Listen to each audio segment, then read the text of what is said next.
oftalmología. Excelente. Entonces, la membrana amniótica, como todos sabemos, ¿cierto? Sale del saco propiamente tal amniótico y vamos a ver que tiene varias capas que la asemejan un poco al tejido corneal y por eso tiene gran utilidad en el ojo. Sus primeros usos de la membrana amniótica se empezó a utilizar en la piel como medida de parche y para estimular, ¿cierto?, la cicatrización, y de una manera temprana se empezó a utilizar en la superficie del ojo para lo que fue reconstruir primero lo que es el fondo de saco y la parte palpebral, y finalmente ya cerca de la década de los 90 empezó para utilizarse ya más lo que es conjuntivo y córnea. Dentro de todas las especialidades médicas vemos que prácticamente un 12% de su uso es a nivel de la oftalmología, lo cual es bastante elevado. Luego le viene lo que es el cierre de heridas en la piel y también ortopédico. Cuando vemos los países, en los lugares donde más hay desarrollo, investigación y uso y publicación de la membrana amniótica en oftalmología, vemos que por supuesto se centra en lo que es hemisferio norte, Europa, pero dentro de lo que es Latinoamérica, Chile aparece destacado también como un importante centro de su uso. Las características que la hacen a la membrana amniótica muy útil es porque tiene toda esta lista de sustancias que, si las vamos agrupando, tienen propiedades antiinflamatorias, tienen propiedades antifibróticas, otras moléculas tienen propiedades antiangiogénicas, también de baja inmunidad, antioxidantes y antimicrobiales, como las que aparecen ahí. De esa manera, la membrana amniótica tiene cualidades que la hacen ser transparente, promueve la petilización, disminuye la cicatrización y la inflamación, también genera una baja inmunogenicidad, es no tumorogénica, o sea, no produce, ¿cierto?, la formación de neoplasia, ¿ya? Y la encontramos hoy día comercialmente en dos modos de presentación. Una es la criopreservada, que es en la cual la membrana está fresca, pero está, digamos, a temperatura baja, y de esa manera es mejor. Se ha visto que hay varios estudios que las comparan, y de todo ese listado de moléculas que mostramos anteriormente, es la manera en que mejor se procesan, digamos, y están todavía presentes. También destacar que es la menos costosa, porque es la que podemos nosotros acceder de manera gratis en Chile, solicitándola al Banco Nacional de Tejidos. Y después está la otra manera, que es la liofilizada, y esa es la que podemos encontrar comercialmente, que la clínica está disponible. Hay stock de liofilizada en el pabellón, pero no es de tan buena calidad como la criopreservada y es mucho más cara. Un pedazo chico vale cerca de 800, 900 mil pesos, un pedazo muy chico. Pero yo diría que la ventaja de la liofilizada es la disponibilidad inmediata y el hecho de que podemos combinarla, como vamos a ver más adelante, a veces con el uso del lente de contacto, y es fácil su aplicación. Para solicitarla al banco de tejidos, nosotros debemos llenar este formulario que ellos mismos lo elaboran y se lo enviamos de vuelta al Banco Nacional. Ellos de esa manera nos hacen envío de la membrana en un par de días, incluso hasta el envío es sin costo y llega en una caja a temperatura, digamos, adecuada al pabellón, y nosotros la utilizamos en el pabellón. Hay que sacarla de su caja de Plumavit, hasta como de los helados, y bañarla en solución salina, y de esa manera la podemos utilizar. Pero es muy importante destacar que hay que ser como bien ordenado en los aspectos administrativos de esta solicitud. Hay que llenar el formulario y después hacer la inscripción de registro en el SIGOT, ¿cierto?, del MinSal, porque ellos quieren tener una trazabilidad de este tejido, y es lo que corresponde, ¿cierto?, por cualquier eventualidad que pudieran ocurrir de efectos no deseados. Entonces, esta imagen como que resume un poco los usos actuales que hay en oftalmología, que vamos a mencionar un poco someramente, pero destacar que no solamente a nivel del polo anterior, que es donde nos vamos a enfocar, sino que también se ha visto que hay uso incluso en lo que es cirugía de estrabismo, de retina, y también en cirugía de glaucoma a veces nos es útil como modo de parche, por ejemplo, como se ve aquí, ¿cierto? Una imagen de un tubo que está expuesto. Vamos a hablar un poco del uso en córnea, en polo anterior, ya que es lo que más utilizamos. En esa imagen se ve una membrana amniótica puesta con lente de contacto, y esta tinción que aparece ahí es la que nos muestra si está al lado epitelial o al lado estromal hacia adelante. Esta era la membrana amniótica que comercialmente venden en Europa. En Chile no ha llegado, pero la podemos elaborar de todas maneras con la liofilizada. La córnea es muy útil para tratar defectos epiteliales persistentes, queratopatía bulosa, úlceras corneales, por supuesto, quemaduras químicas. La hemos utilizado para injertos de pterygium, neoplasias también cuando vemos que nos quedamos cortos a veces de conjuntiva, para la falla de la stem cell limbares, y no solamente como un tratamiento en el ojo, sino que también es algo que estamos tratando aquí de pedir al banco de tejidos, es para poder hacer los cultivos de la stem cell, ya que estos se hacen sobre membrana amniótica y una vez que el cultivo está listo, se trasplanta la misma membrana amniótica al ojo del paciente. Y en eso mismo, los pacientes con Steven Johnson y NET, se ha visto que es muy útil esta membrana amniótica, pero en la fase aguda, que ahí es donde el pronóstico de estos pacientes cambia considerablemente, evitando secuelas cicatriciales a largo plazo.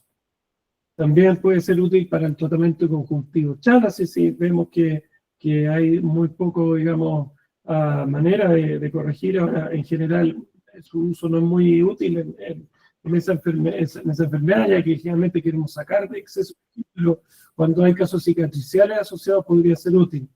Se ha visto que también podría ayudar hasta sintomáticamente a casos de ojo seco de difícil manejo, al igual que dolor neuropático, ya que todas estas sustancias mencionadas pudieran producir un alivio sintomático. Este es el Proquera, que es una lente de contacto que viene con la membrana amniótica incorporada. Ya no está disponible en Chile, lo traía CR Medical, pero dado su alto costo y su baja salida, digamos, no está ya comercialmente disponible. Sin embargo, esto era lo que yo les comentaba, que nosotros podemos hacer en la consulta, lo hacíamos en Inglaterra y aquí lo podemos hacer con la membrana. Viene en esa foto que aparece abajo a la izquierda, viene siempre en esos como blisters de plástico, y uno puede agarrar un trépano, por ejemplo, de 9 o 10 milímetros que están disponibles en nuestro pabellón. De esa manera podemos trepanarla para que quede de manera redonda y circular, porque la membrana viene como un cuadrado. Y después de trepanarla, nosotros podemos ponerla, ya sea como aparece en la foto de arriba a la izquierda, en el lente de contacto con un poco de solución salina, o directamente al ojo del paciente y ponerle el lente de contacto encima. Y de esa manera la membrana se queda actuando sobre la superficie del ojo. Esto es como para casos no tan severos, pero la verdad que ayuda porque no tenemos que estar pasando puntos, y después solamente vemos cuando una vez que se reabsorbió la membrana amniótica, sacamos el lente de contacto y podemos repetirlo en caso de que fuera necesario. Ahora, si vemos en estas imágenes de la izquierda, hacia arriba está la membrana amniótica con su capa epitelial, su membrana basal en negro, ¿cierto? Y la parte estromal, y es bastante similar a lo que es la anatomía del epitelio corneal. Entonces, la membrana basal ayuda, como dijimos, a la migración del epitelio corneal, refuerza también la adhesión del epitelio a la membrana basal y promueve una diferenciación también de estas células epiteliales. Previene la apoptosis de ellas. La podemos utilizar en la córnea de 3 maneras. La primera, como aparece en la letra A, es la que se llama inlay, y es como una especie de relleno en la cual, cuando hay un defecto estromal asociado a más de un defecto epitelial, podemos suturar la membrana a modo de hacer un relleno para esta pérdida, digamos, de tejido estromal que hay. Podemos también utilizar la onlay, que es cuando solamente tenemos un defecto epitelial, y en ese caso lo que buscamos es que las dos caras epiteliales se estén tocando, o sea, la cara epitelial de la membrana junto con la del epitelio corneal se estén comunicando, y de esta manera nosotros favorecemos la migración y la diferenciación de las células del epitelio corneal para rellenar este efecto. Y podemos combinar ambas, digamos, el modo sándwich. De esa manera estamos trabajando a nivel de la estructura del estroma y además la regeneración del epitelio corneal. Hay harta evidencia que demuestra su uso favorable. Este es un estudio que muestra el cierre de úlceras epiteliales en diferentes causas, como úlceras infecciosas, úlceras por déficit de stem cell, y hay una que es una muy interesante que aparece aquí casi al final, y que es sobre el uso en la queratopatía neurotrófica, que sabemos que es un dolor de cabeza, ya que cuesta mucho cerrar esos defectos. Podemos ver que casi el 93% de los pacientes en la que se utilizó tuvieron éxito, comparado con un 70% en general, y a veces con menores tasas de éxito cuando hay cosas un poco más difíciles como infecciones. Pero llama la atención su alto éxito en úlceras neurotróficas, que es donde justamente lo que está faltando son estas sustancias tróficas del epitelio, que la inervación corneal que está ausente es la que no está, digamos, aportando, y que aportaría la membrana amniótica con todo este listado que mencionamos anteriormente. Y eso generaría que estas úlceras pudieran cerrar a modo más efectivo. Esta es una paciente que operamos, ¿cierto?, la semana pasada. Ella tenía una queratopatía panda asociada a una distrofia de Fuchs, y tenía obviamente defectos epiteliales persistentes como el que se ve ahí. En ella, después de antes de hacer el DIMEC, digamos, sacamos esta queratopatía en banda y utilizamos membrana amniótica de la manera que les comentaba yo, con lente de contacto. Y bueno, el control de la semana sería la córnea mucho más sana, la membrana ya se estaba reabsorbiendo, lo que muestra cuando rápidamente una membrana amniótica se reabsorbe, quiere decir que era muy necesaria porque el cuerpo como que la está consumiendo, por así decirlo, el ojo, y de esa manera quiere decir que todas las moléculas que aportan la membrana amniótica han sido utilizadas por el ojo, y a veces necesita un recambio y de poner una segunda o tercera, obviamente lo que el bolsillo de la paciente también aguanta, porque lamentablemente en estos casos utilizamos la liofilizada, que es mucho más cara. Acá tenemos un caso de una úlcera neurotrófica en ese video. Obviamente, como para recuerdo de los pecados, uno las hace el diagnóstico básicamente por la hiposensibilidad corneal y por la característica de los bordes de la herida, ausencia de infiltrado infeccioso, y estos bordes como tan netos, ¿cierto?, y medio bien definidos, son clásicos de estas úlceras neurotróficas. En la derecha vemos casos de parches de membrana suturado a la córnea. A mí eso no es algo que me agrade mucho, pero por el misma sutura obviamente dejan marcas, pero a modo de relleno pueden ser necesarios.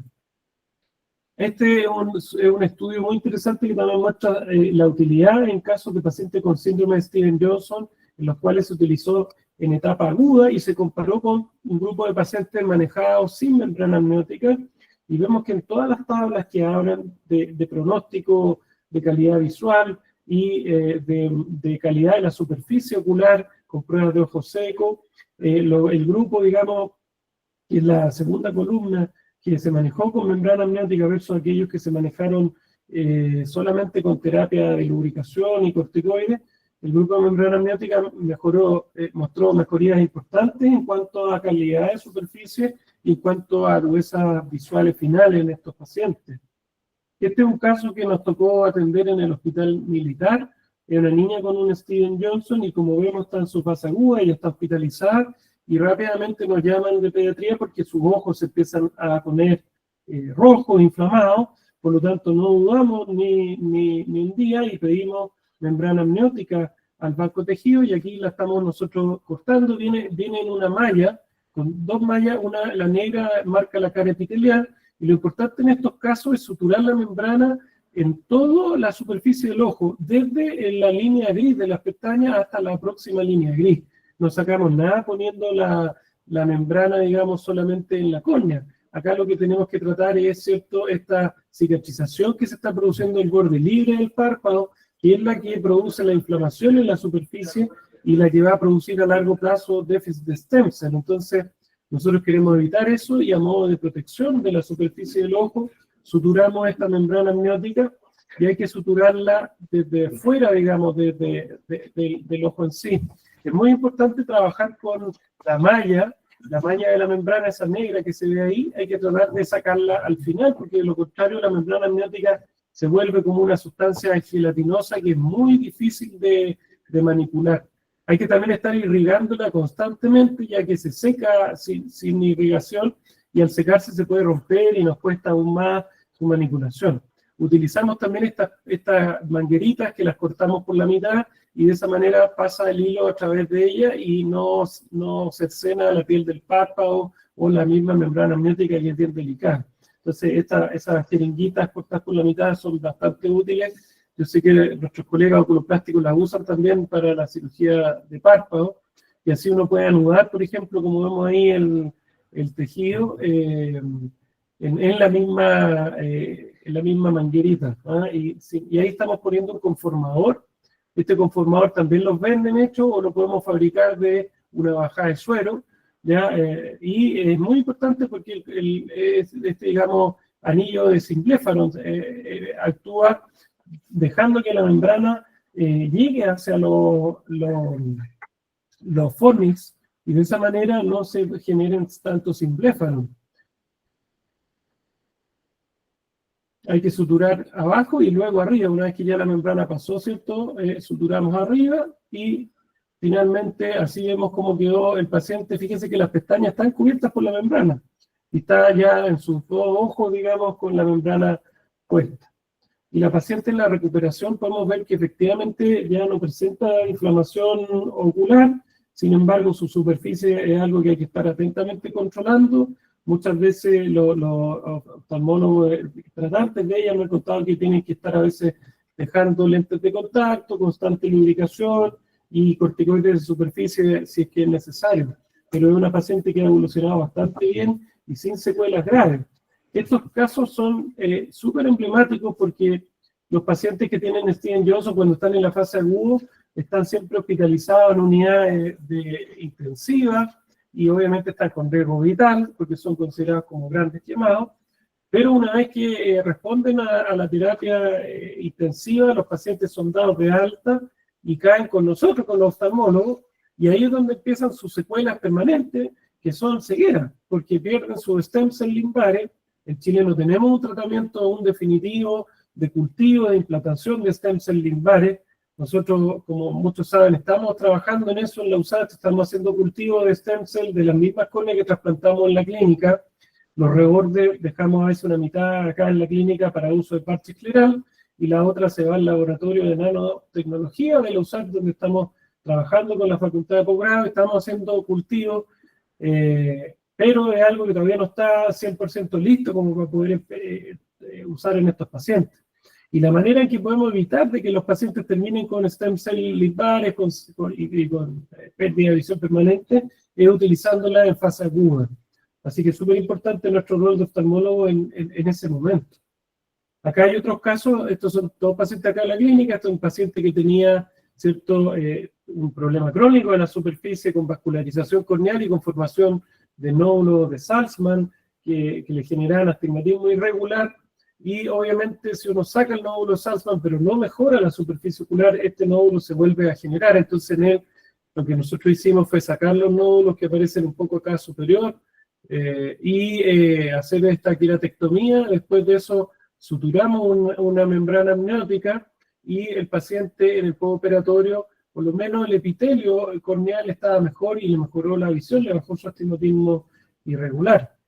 Este otro caso similar, aquí se ven con más detalle los nódulos de Salzmann en el video de arriba, que el paciente le producía mucha molestia. En el video de la izquierda abajo, el paciente se encuentra en el postoperatorio con la membrana suturada córnea, y en el tercer video el paciente ya sin membrana, sin nódulo de Salzmann y con una mejor calidad visual y sintomática. Acá hay otros casos que podemos utilizar en la superficie, como el uso en pacientes con neoplasia, pacientes con enfermedad de la superficie ocular, como vemos esta foto de al medio arriba, ¿cierto? Este es el paciente con una córnea bien delicada, ojo bien inflamatorio, que a veces ya no, las gotitas no es por sí solo suficiente. abajo parches que podemos utilizar de membrana, por ejemplo, en cirugía de pterigio, grandes como el que aparece ahí, o en la queratopatía agulosa se ha visto que el tratamiento de esto es obviamente el trasplante endotelial, pero hay pacientes que a la espera o no son candidatos, etcétera, el uso de la membrana pudiera ayudar al manejo sintomático de las bulas. Esta otra paciente que hemos atendido acá en la clínica con un pemfigoide ocular cicatricial, y podemos ver que en ella obviamente también la membrana amniótica podría tener un rol para tratar estos simbléfaros y este problema crónico que tiene en la superficie ocular. En los bordes de párpado nosotros la podemos utilizar como este tejido rosado que se ve hacia arriba para tratar un simbléfaro. Nosotros después de resecar el simbléfaro se puede suturar la membrana al fórnice como aparece en un tejido rosado, y de esa manera podemos adicionar tejido y tratar de liberar estos simbléfaros. Hay un uso muy interesante. El otro día me tocó enterarme de que el doctor Vergara la había pedido también para tratar un agujero macular. No sé cómo le habrá ido con el paciente, espero que bien. Entiendo que los retinólogos la están utilizando en estos casos de agujeros maculares de gran tamaño que a veces no cierran solamente con el peeling. No sé cómo le habrá ido y qué tan regularmente lo están utilizando. Bueno, entonces, como para ir cerrando ya, la membrana amniótica ha sido muy útil y es segura en oftalmología. Cada vez hay más usos en el ojo, como vimos, pasamos desde la parte de los párpados a la superficie y actualmente incluso en cirugía de retina. Es vital contar con un banco de tejidos nacionales y acordarse de que su uso es gratuito, ¿no? Pero obviamente hay que planificarlo, solicitarla con tiempo, y podemos entregarle al paciente un tejido de mejor calidad y a cero costo. Y esto también es importante destacar, que independiente de la previsión del paciente, puede acceder a este tejido. Al comienzo nosotros teníamos un poco de recelo pensando que era solamente para pacientes FONASA, y la verdad que no es así. El banco de tejido no discrimina la previsión ni el bolsillo del paciente, así que es bastante bueno que al fin un paciente que, independiente de su situación socioeconómica, pueda acceder a un tejido de calidad y donado. Así que es un buen ejemplo de cómo deberían ser, digamos, las cosas en varios aspectos de nuestra situación de salud, pero no importa que el paciente sea ISAPRE, sea particular, puede acceder igual al tejido gratis de membrana amniótica. Así que eso, muchas gracias por la atención.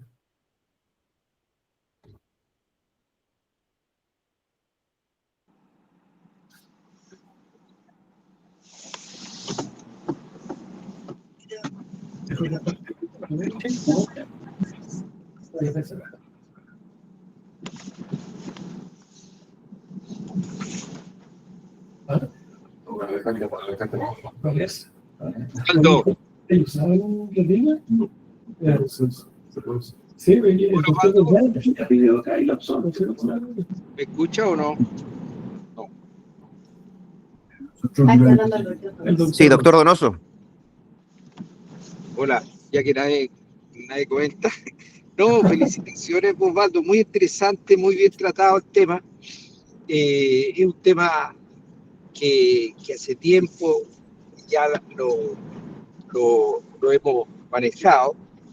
Ya lleva mucho tiempo la membrana amniótica aportando todas estas bondades que tú dijiste, y lo más importante es que no produce ningún daño, así que yo creo que nunca está de más en todas estas indicaciones que tú dijiste, que muy bien señalaste, y los pacientes que mostraste muy interesantes. Así que yo creo que siempre que, cuando se pongan las cosas media color de hormiga, como se dice, utilizarla o tenerla en mente. Es una herramienta tremendamente útil aparentemente. Lo único malo, que dura muy poco. A mí, cuando la he utilizado, se deshace a la semana, 10 días. Ese es el problema que tiene. Pero yo creo que, tal como tú dijiste, solo utilizarla cuando uno quiera recurrir a otras herramientas que ya no dispone, ¿cierto? Pero muy bien, y muy clara la indicación.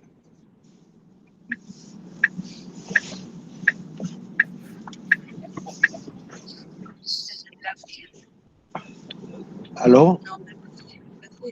Aló. Sí, Sí, se escucha, se escucha. Osvaldo. Oye, muy buena la presentación, ¿ah? Felicitaciones. Gracias. Así que no había escuchado, pero no sabía de su uso también en agujeros maculares o en patología retiniana. Tú dijiste, esto está disponible en la clínica, ¿verdad? Sí, tenemos en la clínica, podemos utilizar la membrana liofilizada, que hay stock permanente en el pabellón, y además podemos solicitarla al Banco de Tejido Nacional, la que es fresca, digamos, que esa hay que pedirla con un par de días de anticipación, que esa es gratuita. Oye, y por casualidad, en retina, ¿tú sabes cómo la han usado o algunos de los colegas de retina, cómo la ponen ahí para que no se suelte con el suero que uno tiene que instilar? A lo mejor con un recambio fluido-aire, podría ser como para mantenerla en su posición. No sé si Jorge sabe que está por ahí, ¿la ha usado? Cierto, yo no la he usado, pero sí sé que existe esto por lo menos hace un par de años, por lo menos, y el primero que lo implementó, empezó a usarlo, un doctor italiano que se llama Stanislao Rizzo. Él fue el que empezó a usarla y la difundió, y lo que hacen es usar un mini trépano especial, que mide creo que 2 milímetros, y ese es el que se utiliza, se trepana y se coloca dentro del ojo, y para que no se desplace, la colocan bajo perfluorocarbono, si no me equivoco. Entonces, colocan esta membranita debajo del perfluoro y ya está colocada y así no se desplaza. Y ahí la van corriendo hasta que llega a la posición donde quieren colocarla. Y a veces ahí después hacen recambios con perfluorosilicona y esas cosas. Allá, correcto. Oye, felicitaciones, Osvaldo, ¿ah? Muy buena la presentación. Bueno, Osvaldo. le quiero la felicitación a Osvaldo porque en realidad nos dejó mudos con esta presentación, ya tocó todos los temas. Con respecto a la ubicación del epitelio, es muy difícil a veces identificarlo porque esta membrana es distinta de otros elementos aquí. Esa gráfica que mostraste ahí en términos de marcarla, es fácil de hacer. ¿Y qué pasa si al final se pone al revés una membrana de este tipo, que como se reabsorbe relativamente rápido? Podría decir que no fuera tan trascendente como no lo es. Hay estudios que mostraban eso. Al comienzo se era muy estricto de cuál era el lado epitelial y estromal, que tenía que ir, y después se vio que efectivamente las propiedades actuaban igual, independiente de qué lado se pusiera. Así que uno trata de mantener, digamos, ese orden, y viene marcado en la fresca, viene la malla negra, marca el epitelio, y en la que viene liofilizada, a veces también viene marcado cuál es el lado estromal y epitelial, pero se ha visto, la evidencia última muestra que no hay gran diferencia si uno la pone a cualquier lado, digamos. es muy importante. Oye, cuando nosotros en la Santa María en el tiempo contábamos con membrana fresca, porque el doctor Lozada la preparaba y la veía, y en realidad los resultados son fantásticos. Yo me acuerdo de haber operado una melanosis coroidea, o sea, conjuntival gigante que había recibido 3 veces y venían del hospital, y recubrí el ojo prácticamente completo con membrana amniótica y el número. Y era, claro, y bueno, lo reconocíamos la cara en el estromal epitelial, porque tiene distinta adhesión con la esponja, uno se da cuenta al tiro cuál es la cara correcta. Así que en una buena época contamos, y realmente una herramienta súper útil. La verdad que el caso que mostraste de Steven Johnson es impresionante. Lo que alguna vez tuvimos que luchar contra Steven Johnson hace muchos años en el hospital, en realidad obtener resultados como el que se vio ahí es realmente impresionante. Impresionante. Y fue muy, muy importante la descripción de recubrir el párpado en su totalidad, porque eso es básico. Nosotros ya nos habíamos acostumbrado a los anillos de índice y todo, que era muy complicado y era una larga letanía, digamos, teníamos que vivir. Pero yo tengo la impresión además que la membrana fresca dura mucho más que la Sí, que sí, usa. es más Es gruesa. más gruesa, claro, pues, Sí, sí. pero claro, duraba por lo menos 2 semanas siempre. Pero lo bueno es que uno la puede usar, el mismo banco está atento a pedir de nuevo, y cuando uno pide, le dicen, avíseme si esta se resuelve rápido y le mandamos otra, y uno puede pedir de la medida que quiera, ellos la cortan. Además, bueno, claro, eso era la otra cosa, que tenían unos trozos grandes, sobraban. Sí, claro, siempre siempre sobraban. sobra, sí, es verdad. Lo bueno también es la consistencia que tiene en términos de poder ser suturado. Claro. Uno dice, esto es un tejido que se va a deshacer Sí, prácticamente en la máquina. sobre todo la fresca, la liofilizada es más difícil porque es como una tela de cebolla, entonces ahí cada sale a punto es más difícil, pero la membrana fresca se puede suturar sin Sin problema, sí. Mm. Y se puede usar Veritas también. Sí, también, exactamente. Sí, el Veritas también es muy útil acá. De hecho, hay técnicas que ponen en vez de estos puntos que yo pongo que dan la vuelta por el limbo, se pone Veritas, lente de contacto y funciona también. Debe ser algunos Mm. eligen con el Claro. de sacar del conjuntivo, usar membrana amniótica y andaba perfecto. Sí, sí. No, Vericlaz también suturado. No, con Veritas, con Veritas. Mm. Yo creo que a esa paciente en el plan así, Con la Vale. Se mató. Sí, bueno, mucho con esta paciente porque ese fue un caso muy chévere también para los becados porque estaban ustedes casi a pasarle visita a diario, me acuerdo, a ver qué no se hubiera resolvido y como estaban yendo más horario al militar fue muy bueno para ustedes, digamos, para los que alcanzaron en esa época, esto ya fue hace un par de años, creo. Yo creo que la que ahora estaba la cuña perfecta, Qué pero bueno. se ocupa lente de contacto para que no le moleste el párpado. Sí, si al final el problema está ahí, pues el problema de esta patología es el párpado, no es la córnea per se ni la conjuntiva. También es muy importante la oportunidad de decisión. Sí, No esperar que Justamente, avance mayor si tenemos este medio terapéutico. hay que usarlo. Es como el tema del odontólogo, son cosas que de repente uno dice, Sí. no, esto es para el final, y por no haberlo usado antes, después uno se la vende. Y son Así sustancias que, o sea, por ejemplo, la membrana amniótica incluso no tiene costo, entonces uno, como dijo el doctor Donoso, no le hace ningún daño al paciente, usarla ante la sospecha de que la necesita. Muy bien. Gonzalo, ¿tú querías comentar algo? Sí. Estupenda la presentación, Osvaldo, te felicito. Además, qué gran tema, muy bien elegido. Bueno, un breve comentario para complementar todo lo que ya han dicho hay varias publicaciones acerca de los efectos secundarios que pudiera tener esta membrana, que ya lo nombró Rodrigo, que son realmente cero, lo cual indica lo noble de este tejido, y que las complicaciones que se han visto asociadas a la postura son básicamente, tienen que ver más bien con la técnica que con el tejido. Los granulomas, los deslizamientos de la membrana y todo aquello que se ha descrito como complicación secundaria a la postura es más bien por la técnica, no por el tejido en sí. Y lo otro es que es un uso muy a menudo que le hemos dado en el pterygium. También hay un metaanálisis del 2017 en el Journal que claramente nos indica de que hecha la comparación entre el trasplante conjuntival versus la membrana, la tasa de recurrencia de la membrana demostradamente ha sido mayor que la del trasplante conjuntival. Entonces, claro, en aquellos casos en donde se ha debido preservar conjuntiva, en casos de futuros cirugías de glaucoma, que uno debe preservar la mayor cantidad posible de conjuntiva sana, y han optado por este tipo de trasplante, digamos, de poniendo membrana. Claro, hay que tener en cuenta de que la recurrencia demostradamente ha sido mayor. Bueno, felicidades, Osvaldito. Gracias.